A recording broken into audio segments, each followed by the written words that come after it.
na nimeambia watu wa Nyatike, next year we are going to allocate 100 million shillings ya watu wa Nyatike waweze kuwa na shule ya teknolojia pia.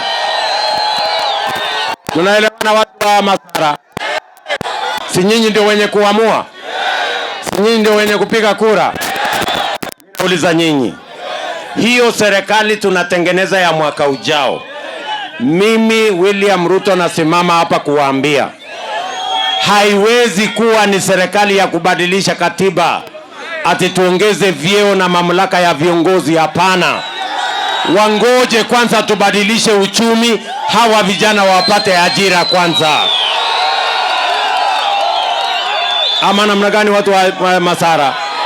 Mimi ninasema hivi, kabla ya kubadilisha katiba tuongeze ate mamlaka ya rais.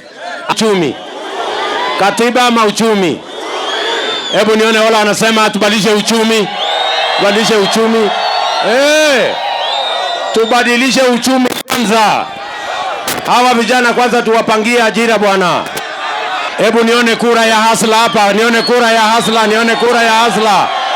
Harambee! Harambee!